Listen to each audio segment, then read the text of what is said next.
Hey everybody, I'm Benjamin, aka the Terrible Australian of Supermarcy.com, and this is my video review of The Duff, which is the new teen comedy starring Mae Whitman.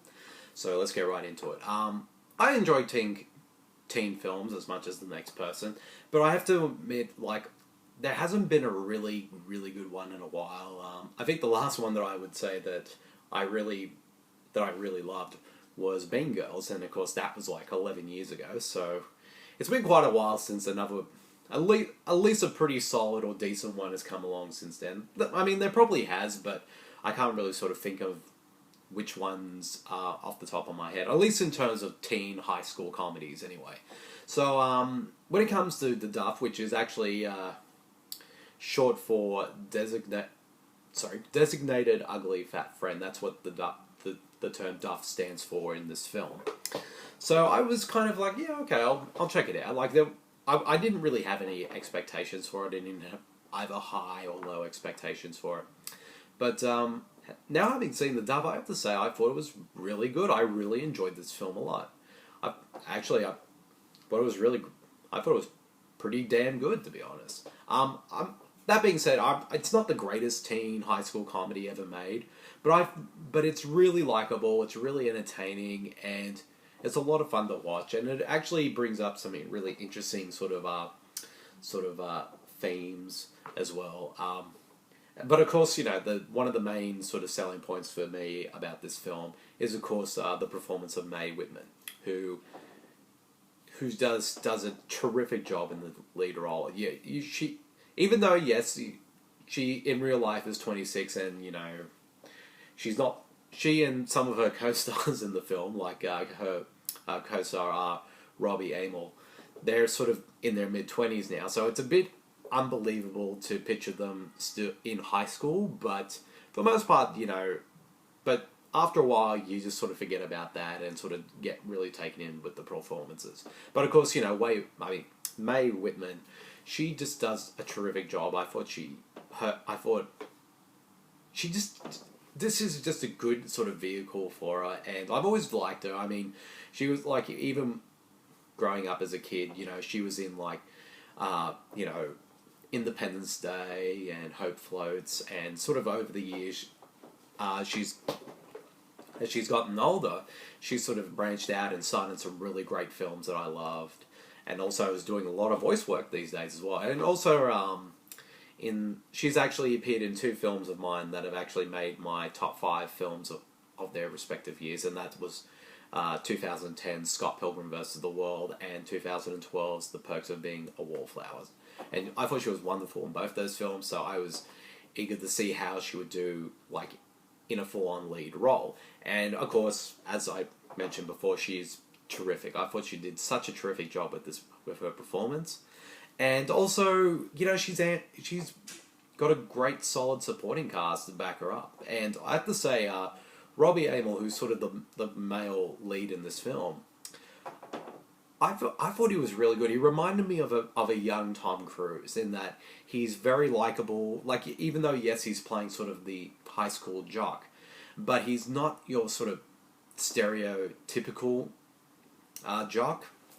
He's actually quite clever. He's smart in his own way, and he's charismatic. I mean, the dude, oozes charisma in this film. He's just so damn likable.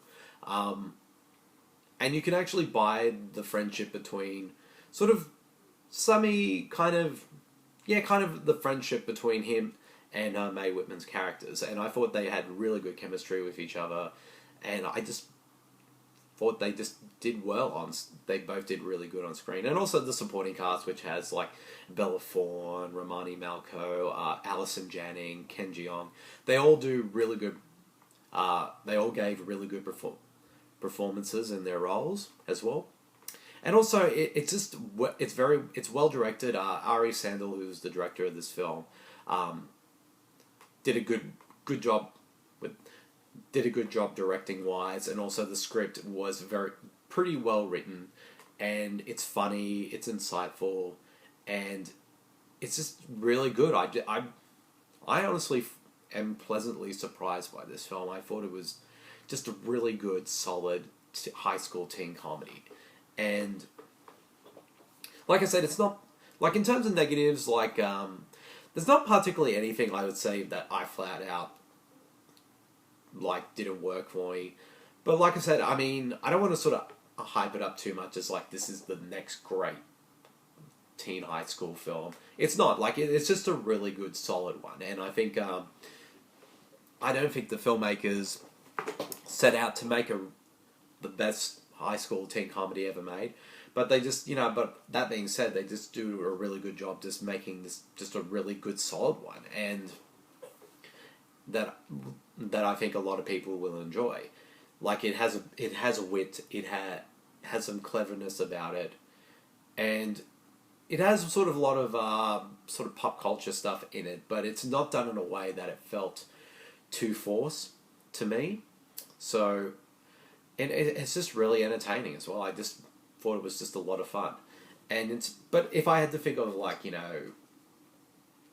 like actual negatives, I do think like the script could have gone a bit further with certain elements. Like there are some really interesting sort of topical elements that the film brings up, especially about cyberbullying, and that I thought was really interesting that a film like this would, at least in terms of a comedy, would bring up. And I wish the film kind of explored that more. Like it explores it okay enough, but it would have been better if they sort of delved into that sort of subject a bit more, because I feel like that's an interesting sort of and very topical theme that I think that's sort of happening in our world in the age of the internet, that I think a film like this could have explored to its full potential. But overall, other aspects, I think like Ken Jeong, even though I thought he was pretty solid, he does have there are moments in his performance where he does have his sort of a really annoying sort of trademark shtick that did grate me a bit, and they're kind of, when he was trying to be funny, it just came across as really cringeworthy. But when he sort of dials it back a bit, that's where his performance got better. And also, like with some of the supporting cast, like the ones I mentioned before, like Allison, Janney, Romany, Malco, and Bella Thorne, and a few others, like they all do really good with their performances, but I kind of wish some of them were given a bit more to do.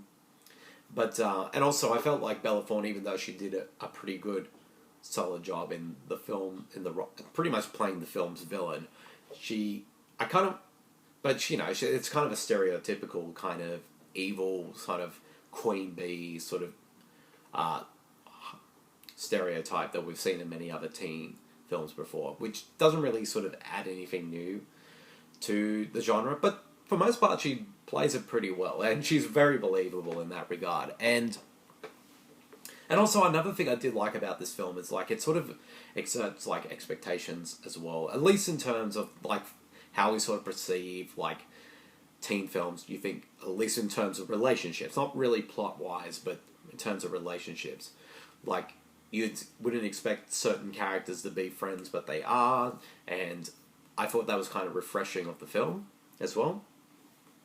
So, as you can see, I really enjoyed the Duff. It's a really pleasant surprise, and it's definitely one, if I had to do sort of say my top surprise films of the year, this would definitely be very high up on the list. I really enjoyed it a lot, and I actually would recommend everyone to check it out. It's just like I said, it's not the greatest teen high school comedy ever made, but it's a lot of fun, and I think if you enjoyed those type of films, then I think you'll get a kick out of this one too. And of course, you can't go wrong with Mae Whitman in the lead role, because I mean, you got to see this film just for her. She's terrific.